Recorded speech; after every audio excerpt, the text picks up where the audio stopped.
નમસ્કાર, YNN ન્યૂઝમાં આપનું સ્વાગત છે। સમાચારમાં વાત કરીએ તો અકોટા વિસ્તારમાં શ્રી સેવાસ્ય કોમદારોને ભારે નુકસાન। હજુ તો ચોમાસાની શરૂઆત થઈ છે તે પહેલા જ કોમ્પ્લેક્સોમાં પાણી ભરાઈ ગયા। દુકાનદારોનું કહેવા પ્રમાણે અકોટા વિસ્તારમાં આવેલ શ્રી સેવાસ્ય કોમ્પ્લેક્સમાં પાણી તો આવે જ છે, પણ બુલેટ ટ્રેનની જે કામગીરી ચાલી રહી છે તેના લીધે ડ્રેનેજનું પાણી બંધ આગળ કરતા, જેના લીધે કોમ્પ્લેક્સમાં પાણી આવી ગયું છે। સાથે વરસાદ પણ પડે છે।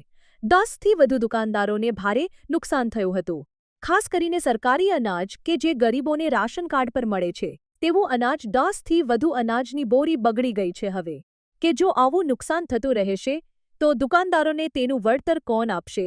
રિપોર્ટર રાહુલ રાજપૂત।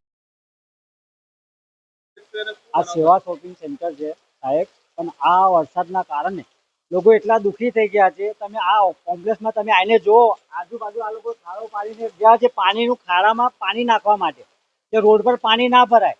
પણ ખાડામાંથી પાણી કઈ બાજુ જાય છે એનો તો કંઈ તમે નિકાલ કરો। આજે આ માણસો ગરીબો રહે છે એ બાજુ, આજે તમે આ કોમ્પ્લેક્સમાં તમે જો કમર જેટલું પાણી પી ગયું।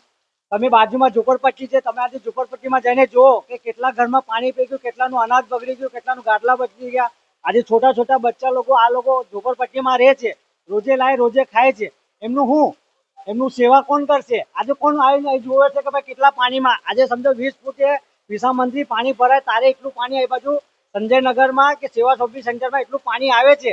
આજે નહીં જેવો વરસાદમાં આજે તમે જુઓ છો તો 2-3 ફૂટ પાણી દુકાનમાં પી ગયું, 3 ફૂટ લોકોના ઘરમાં પાણી પી ગયું। એ લોકો જાય કઈ?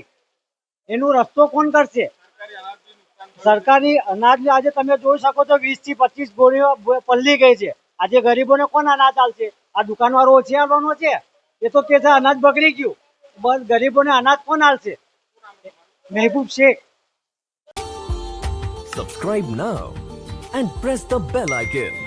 Never miss an update.